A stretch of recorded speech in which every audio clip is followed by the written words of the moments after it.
काँग्रेस राष्ट्रवादी काँग्रेस आघाडीचे उमेदवार नवनीत राणा यांच्या प्रचारार्थ राष्ट्रवादीचे दिग्गज नेते येत आहेत। राज्याचे उपमुख्यमंत्री अजितदादा पवार व आदिवासी विकास मंत्री मधुकर पिचड यांची सभा धारणीमध्ये आयोजित करण्यात आली आहे। आमदार केवलराम काळे व माजी आमदार राजकुमार पटेल यांनी ही सभा आयोजित केली आहे। धारणीला शनिवारी सकाळी 11 वाजता ही सभा होते आहे।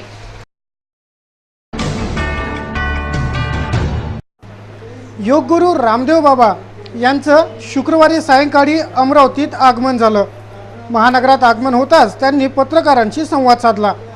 या लोकसभा निवडणुकीत काँग्रेस राष्ट्रवादी आघाडीला आडवा पाडण्यासाठीची जबाबदारी मी स्वीकारली आहे असे प्रतिपादन करीत त्यांनी पत्रकारांशी चर्चा केली। विभिन्न विषयाला हात घालीत योगगुरू रामदेव बाबा यांनी माझ्या नावाचा वापर करणाऱ्यांनी सावध राहावं अशा शब्दात कानपिचकीही घेतली। एका प्रश्नाला उत्तर देत त्यांनी जाहीर केलं की मी लप्पीसेठ यांना सांगेल की ते राणा यांचा प्रचार करू नयेत असे म्हणत त्यांनी थेट विषयाला हात घालीत सेना भाजपच्या उमेदवारांची गोडवी गायली। भाजप सेना सत्तेत येताच सर्वप्रथम काळा पैसा देशाची राष्ट्रीय संपत्ती घोषित होईल असे म्हणत त्यांनी विभिन्न विषयांवर प्रकाश टाकला।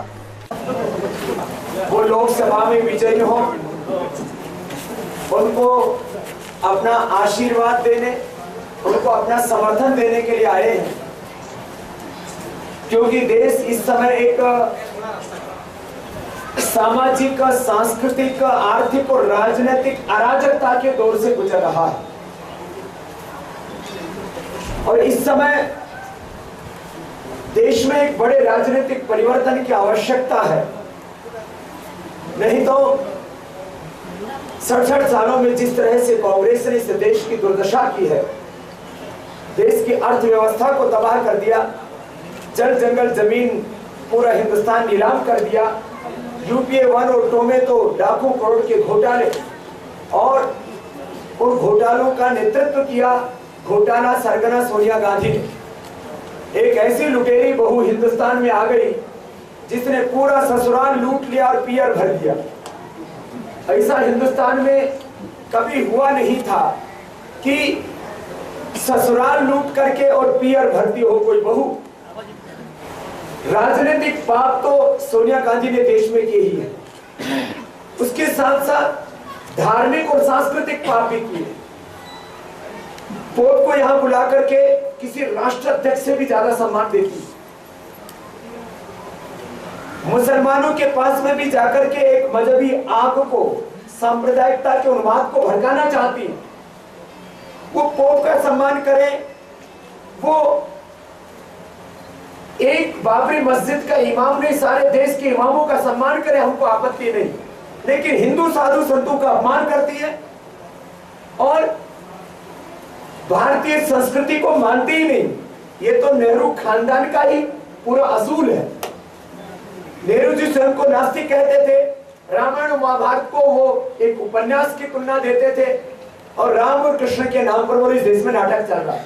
और ये नेहरू की बात नहीं, यूपीए के अध्यक्षा, कांग्रेस की अध्यक्षा सोनिया गांधी के नेतृत्व में सुप्रीम कोर्ट में एक हलफनामा दिया गया जिसमें यह कहा गया, जब राम सेतु का प्रश्न उठा तो बोले राम तो हुए ही नहीं यहां, तो राम सेतु कहां से आ गया। इसका मतलब ये राम और कृष्ण के नहीं, ये रावण और कंस की संस्कृति को मानने वाले उनकी औलादे हैं। इस समय कोई आतंकवादी चाहे जम्मू कश्मीर में पकड़ा जाता है, दिल्ली में, बिहार में या यूपी में, सबका टारगेट नरेंद्र मोदी होता है। किसी का टारगेट राहुल गांधी या सोनिया गांधी नहीं।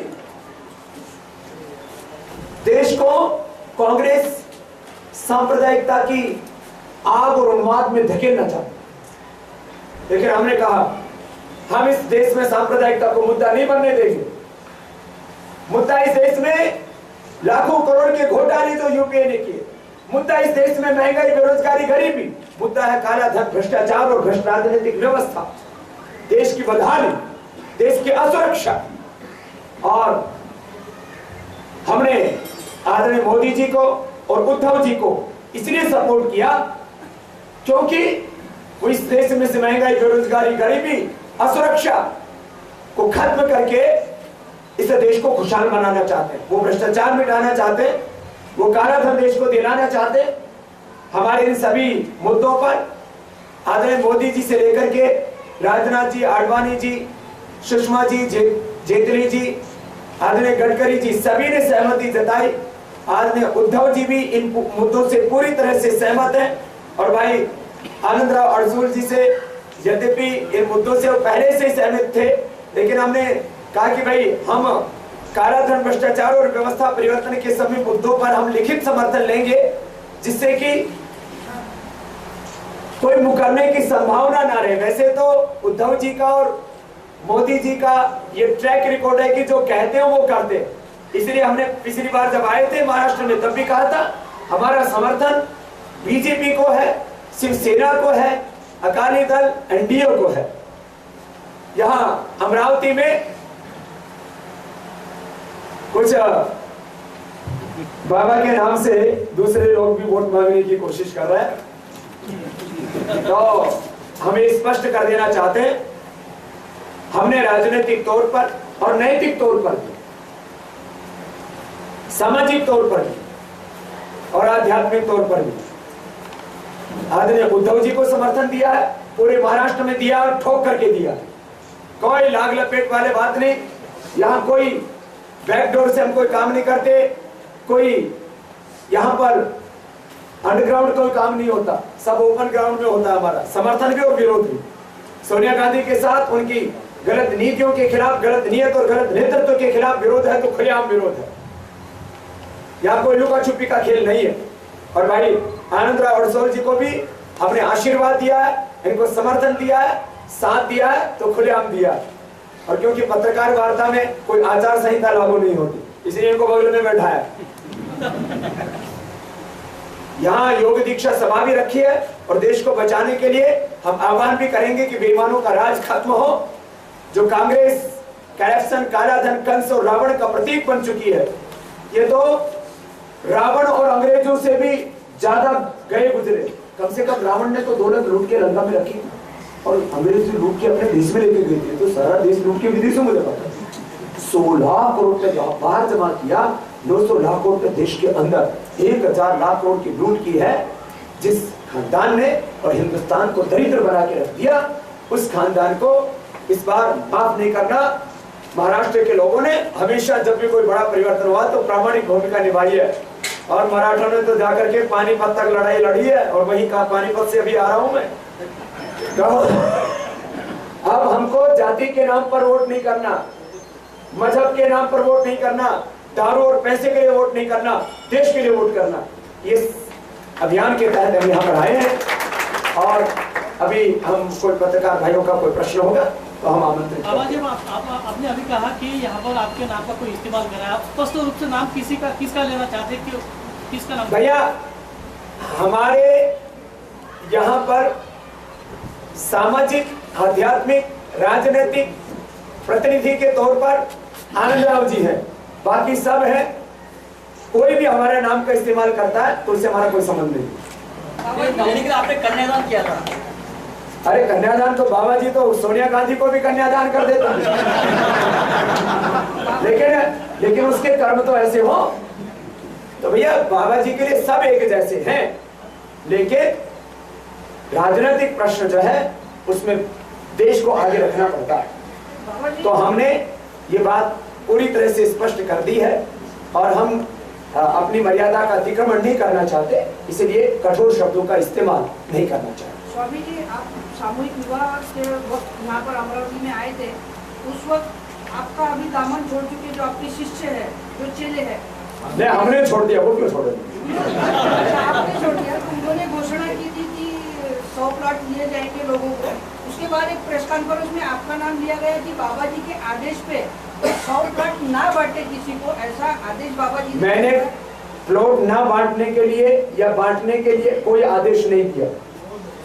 हम तो एक गुरु की भूमिका में कोई भी अच्छा काम करे तो आशीर्वाद देते हैं, लेकिन यदि चेले बदमाशी करें तो डंडा भी लेते हैं। जो चेले आप जो बदमाशी कर रहे हैं उनके कुछ करें? ऐसा है, हमारा राजनीतिक तौर पर कोई नाम का इस्तेमाल नहीं कर सकता। सर, वो चेले का नाम बताइए। तुम सब जानते हो।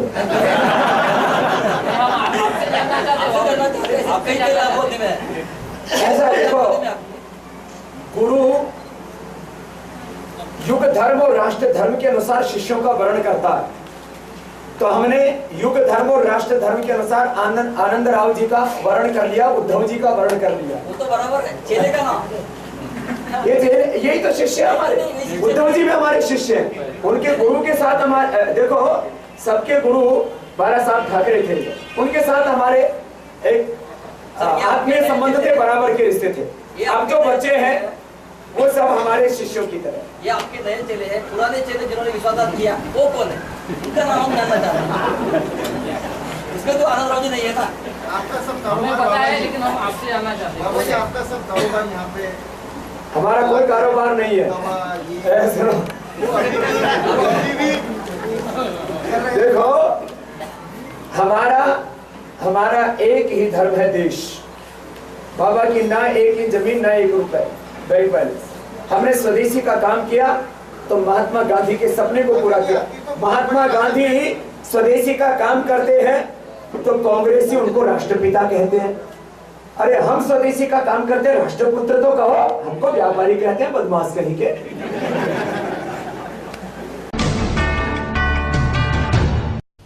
शिवसेना भाजपचे उमेदवार आनंदराव अडसूळ यांचा जोमाने प्रचार सुरू आहे। शहरातील, तालुक्यातील, गावागावातील मतदारांशी ते संवाद साधत आहेत। नवसारी येथे त्यांनी कॉर्नर मीटिंग घेतली। नवसारीच्या अरुणोदय हायस्कूल येथे कॉर्नर मीटिंगचं आयोजन करण्यात आलं। शिवसेना भाजपचे उमेदवार आनंदराव अडसूळ यांनी या कॉर्नर मीटिंगमध्ये नागरिकांशी चर्चा केली। हे गावापासून जवळपास 20 किलोमीटरचा डोंगर आहे। त्यावेळी चालत झालं म्हणजे तसंच जायचं असतं, पायात चप्पल नसते असंच असतं, ही भावना त्यावेळेला असायची। आम्ही जायचो पावसामध्ये, श्रावण महिना, शनिवारचा दिवस डोंगर चढायचा, हनुमानाचं दर्शन घ्यायचं आणि मग आल्यानंतर आमचे टीचर सांगतात आता सहल पूर्ण सहलीचं वर्णन करा। आता अनेकांनी वेगवेगळी वर्णन केली जी सुसंगत असतील नसतील, परंतु मी एक त्याचं वर्णन वेगळं केलं। ज्या वेळेला आहे हिरव्यागार गालीच्यावरून आम्ही गेलो, वर डोंगर चढलो, डोंगर चढल्यानंतर ज्या रस्त्याने गेलो तर आम्हाला नागासारखे दिसायला लागले। ज्या जमिनीचे आकार पुढे उलटतात, चमचे पुढे, अशा प्रकारचे आम्हाला दिसायला लागले। आणि का कोणाशी तिथं असलेल्या इतकं कौतुक केलं लोकांनी। आणि नंतर त्या दिवसापासून माझे मुख्याध्यापक आत्रे म्हणून होते, त्यांनी सांगितलं यापुढे प्रत्येक वेळेला ज्यावेळी महत्त्वाची माणसं आहेत त्यावेळी सुविचार करतो। तो 5वीतला मुलगा तो अडसूळ सुविचार दे, आपोआप वक्तृत्व आणि ज्याला याच्यावर व्यासपीठावर एक धारिष्ठ दाखवण्याची सवय लागत गेली। राष्ट्रवादी काँग्रेसच्या उमेदवार नवनीत राणा यांचा झंझावाती प्रचार दौरा सुरू आहे। विविध तालुक्यातील गावांना त्या भेटी देत आहेत। तत्पूर्वी त्यांनी संत सीताराम बाबांचे आशीर्वाद घेतले। नवनीत राणा यांनी प्रचार दौऱ्याला सुरुवात करण्यापूर्वी बालाजी प्लॉट येथील सीताराम बाबा मंदिरात जाऊन त्यांनी दर्शन घेतलं, संतांचे आशीर्वाद घेतले। त्यानंतर त्यांनी आसेगाव पूर्णाचा दौरा केला। आसेगाव पूर्णा येथे त्यांनी आपल्या कार्यकर्त्यांसह पदयात्रा केली व गावकऱ्यांशी थेट संवाद साधला। काँग्रेस पक्षाच्या तुलिपा कवाडेकर, रुपाई खोबरागडेकर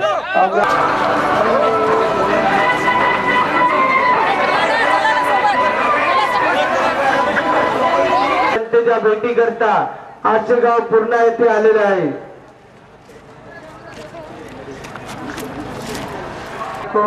आपको 3 नंबर का बटन दबाकर मशीन नंबर 1 और बटन नंबर 3 दबाकर इन्हें भारी बहुमतों से चुन के लाना है, जिनकी निशानी है घड़ी घड़ी घड़ी।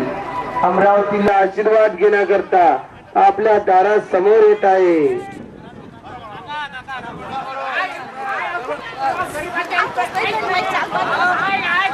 राष्ट्रवादी काँग्रेस पक्षाच्या